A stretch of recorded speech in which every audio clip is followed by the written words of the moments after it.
Hey, welcome. Welcome to the show. I hope this is working. I hope this is working. Welcome to Loser Leaves Wrestling. This is the Woos and Whats. The Woos and Whats of AEW Dynamite. Holler if you hear me. Give me if you hear me. I'm going to wait for people to start jumping in to tell me if anything's working or not. I could probably check myself, I suppose. Sound off amongst yourselves until this gets figured out. Thank you so much for joining. I'm here alone. Hear you. Great. Thank you so much, Chica Marks. Chica Marks is in the chat. We hear you and see you. It's only me today. It's only me today. But we're going to be back full throttle because I had a mistake with Tam. I forgot to tell Tam that Tuesday is the show this week. Yikes. Did we all see? We all see the thing. It's been pretty hectic. Sound off in the chat, by the way. I'm lonely. Yeah. Yikes. So I guess we should talk about the most serious thing at the top of the hour. Did anyone see what happened with Hangman Adam Page? Because I looked away, and I hope he's okay. Brooklyn Bleak's in the chat. Welcome. Look who has the fancy new logo. Thank you. I designed that logo. Thank you so much, Brooklyn Bleak. That is the thing on the thing. Thank you so much, Brooklyn Bleak. It's we're work in progress. So Hangman Adam Page, just saying Hangman Adam Page. Oh wait, Chica Marks says I haven't watched this yet, but I love Dalton Castle no matter what happened. Okay, so we'll just start at the top here. I think Hangman Adam Page may have gotten injured, maybe seriously injured. I don't know exactly what happened in the final minutes, the last 10 minutes. So it was 10 minutes before the end of the show. And apparently he took some sort of clothesline and he took it or he fell in an awkward way.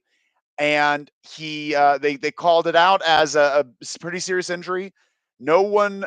So Brooklyn Bleaks writes the clothesline from Moxley hit him, and he landed awkwardly from it on his neck shoulder. Man, that sucks. You could tell all the announcers got real serious real fast. And it's a conversation we have to keep having about. I don't know. I don't know how it happened. I don't know what happened. I don't know what the issue was or what went wrong. But there's a lot of injuries happening right now, and I think we need to buckle down on some things. Roy would be mad at me if he heard this. I'm sure Roy's here. Roy's somewhere in the chat. Sound off in the chat if you think I'm full of shit or something. We could talk about this. I'm not shying away from it. But yeah, he's we wish him well. LLW, we wish him well. We hope that he has a speedy recovery.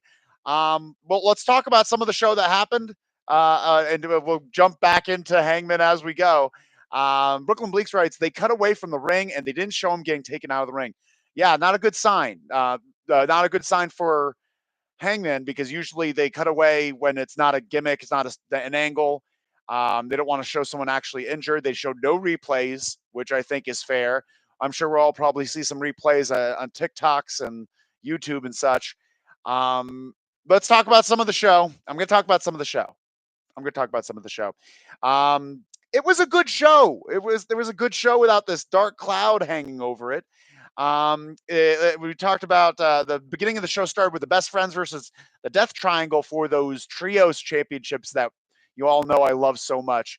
It was a good match. It just felt like a match on Fast Forward. Does anyone else agree with that? Like, I think everything in it was good. There's this one part where Orange Cassidy and Phoenix were knocked down, and it could have been this really great moment for a hot tag, but they just rushed it. It didn't. It wasn't. It could have been better if you had slow down a little bit here and there. No, I'm not Jim Cornette. I'm different. Smash the like button. Give us a smash. Come on now. Also, Chica Marks, could you let me know if I'm screaming? If I'm too loud? Brooklyn Bleaks writes, while 10 minutes was left until the end of the show. Yes. We're going to get to more detail on that in just a little bit. Thank you so much, Brooklyn Bleak, for the play-by-plays, because we appreciate the help. This is everyone helps here. It takes a village. Brooklyn Bleak writes, that's a lot of trios matches, kind of a lucha libre thing. Yeah, there's just a lot of trios matches going on, isn't there? But during the match, we have Pac trying to cheat, grabs the ring bell hammer, and he's about to knock old Orange Cassidy's block off. Phoenix stops them. But so you get that kind of like animosity, a little tension in the Death Triangle. But Phoenix hits a pile driver, a modified pile driver, which is basically a Fire Thunder driver or a Kishi driver, and onto Trent for the win. They retain, and that's good. That's fine. I kind of thought, like, I kind of hope that they'd give it to the best friends because the best friends are the only ones that I want to have the trios titles. The fact that Orange Cassidy has the All Atlantic title is kind of weird to me. We haven't talked about this a lot because I haven't been around the past couple weeks.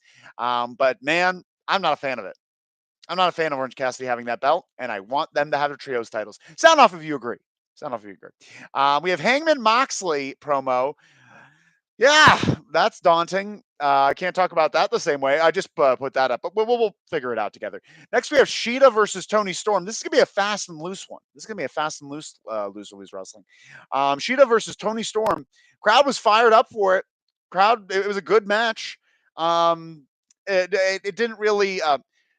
One thing is, it was a good match. I wish it was actually a little longer or it was better positioned. I wish it was the first match, honestly, because I think this would have been a great thing to warm everyone up without burning them out. But it was good match. They did a great job, both of them. Storm Zero for the win, and we get the moving on from that. But we have Rebel and Jamie Hayter attacking Tony Storm afterwards. Britt comes out with her Steelers jersey, acting like hot shit. And Saraya comes down, runs down and starts brawling and brawls into the crowd. They vanish off. Rebel and Jamie Hayter look like idiots with thumbs up their butts. And then Rio comes out. Why is Rio coming out? Why is Rio coming out? Did we need Rio in this? Is their idea of women's wrestling just shoving all the wrestlers in at once? Come on now. Come on now. Brooklyn Bleak says, at least your favorite wrestler, Rio, is back. That's very funny, Brooklyn Bleak. That's very silly of you to say, because I am not a Rio fan. She moves like olive oil. She looks like a Flat Stanley character that's literally wafting around in the breeze. It looks like she's made of air, which is cool, I guess. It could be cool. I have no problem with. I'm not sizist in wrestling. I don't want like only like giant people to be wrestling, but you have to at least look like you could be a threat in some way. Rey Mysterio's a threat. He's the smallest person there. He's probably smaller than Rio. Chica Marks writes, looks like she's made of air. Yes. Oh, yeah, it's pretty fun, actually. Come to think of it. Brooklyn Bleak, first AEW champ. Come on. Was Rio the first AEW champ? The first AEW champ? Was she the first champion crowned? Man, that's disappointing. That's a disappointing statistic, Brooklyn Bleak. Oh yeah, she's the first AEW Women's Champion. That's true. Who was the first ever crowned champion? Actually, I'd love to know that. Like on the card, it was probably set up like it might have been her. She might have been one of the first matches that or the tag, or there wasn't a TNT title at the time. But we're moving on. Don't want Rio there. We got Ward Joe, and they're talking about the embassy. And honestly, Wardlow has fallen off a cliff. Ring of Honor storylines are death to AEW. Ring of Honor has not brought anything to the show. I agree with Lance Storm. Lance Storm says, and hear this, Lance Storm says that if you're going to have the Ring of Honor titles, better be ready for TV soon. Because otherwise, it's just hurting both products. Because I don't care. There's too many championships on this one freaking show. It's driving me insane. And they're like, oh, the title Tuesdays. There's so many championships happening. This happens every week. There's always a championship match. They're no longer special. There's just too many championships. Thank you for letting me yell at you. I appreciate all of you. Let's see what else we got. We got Renee with FTR. That's a thing that happened. Renee with FTR, they want the AW championships, and they have been, so it's nothing new and special. Then Swerve and Lee interrupt, and Lee and Swerve are just not natural with each other backstage. They're like they have some chemistry in the ring, but like it seems like, and I'm starting to get what people meant when they said Keith Lee has a bad attitude. And I don't think it's a bad attitude. I think he's incredibly awkward, and it comes off in awkward ways. Like, for instance, Swerve starts hyping up the fact that FTR wants a championship, and they should get a championship. And then Lee just, like, screamed at Swerve, and then like, oh, I'm sorry. because I agree with you. And maybe it was just nerves. Maybe it was just nerves. But then another time, Renee was trying to make a point or trying to, do the microphone deal back and forth. And then he like points to her and like points her over so he could say indubitably and even say it in a cool way. Come on now. Let's not be disrespectful. Can we agree on that? Thank you. Sound off in the comments. I'm gonna need those sound offs. All right. Internship assemble. Internship assemble. We're 10 minutes into this thing. We're doing great work. We move on to Jay Lethal and Sanjay talking to Darby Allin. It felt like nothing. But then all of a sudden they said, we know your weakness. That they know it's Darby Allin's weakness, which is success. Because anytime Darby Allin has any monochrome of success, he seems to tumble down a cliff. But then they just beat him down, which I guess is his weakness, is that he gets beaten down every time. Yeah, that's good. Actually, that's a good call. That's a good call. That makes a lot of sense. Because every single time I've seen Darby Allin get beat down, it's because he's been beat down. That must have been his weakness. Mose writes, damn, just out of the show. Freaking hell. Yeah, sound off. Thank you so much, Mose. Bless you for sounding off. Everyone welcome Mose. Brooklyn Bleak says, I'm not trying to spam comments. I'm just trying not to spam comments. Brooklyn Bleak, do your thing. Do your thing. This is a low-key episode. This has a lot. There's a lot of boom, bing, bang, boom. Give me some. I want it. I want it. Spam away. Spam. Not to potential spam people, though. Like no bots spamming on my watch. Excuse me if I'm having a lot of popping noises. I'm using this headset because this mic's broke. And one of my mics is broke. All right, but we have to move on. We have to move on. It's only right that we do. Regal. Regal's with Tony Schiavone, right? And about to say something, I guess, about the title tonight. And then MJF comes out. Now, this is an interesting segment. This is a very interesting segment. We have MJF come out, and they have the little rings and the brass knuckles stand off, and they both put them away, which I like. I like that kind of mapping. Mirroring, excuse me. But then we talk. It's story time with MJF. He's 19 years old, and he's just working at the Creator Wrestler with Brian Myers and Pat Buck, and saying how he got his WWE tryout. Not a tryout, but he was going to be an extra.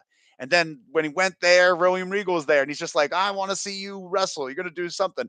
And he talks about his first match and how he pulled him aside. And he's like, sell me on yourself in 3 minutes. You have 3 minutes to sell me on yourself. And he does a great job. And Regal's like, you know what? I'm going to help you get a job. And then all this positive stuff. And then eventually he's like, oh, you're too young. You're 19, but send me tapes. Send me matches. Send me your promos. Let me grade them for you. Let me help you. And MJF does this month 1, does it. He's like, oh, excited to see your progress. Month 2, does it. Excited to see your progress. Month 3. And that's when William Regal's just like, listen, kid, I have too much shit on my plate. And he said this in an email that apparently MJF reads every now and then. And so it's just a very fun little story of more character depth. We're getting our origin story for MJF right now, which is good. But while he said that, he's like, now I look at that. When I got that email, I wanted to kill myself.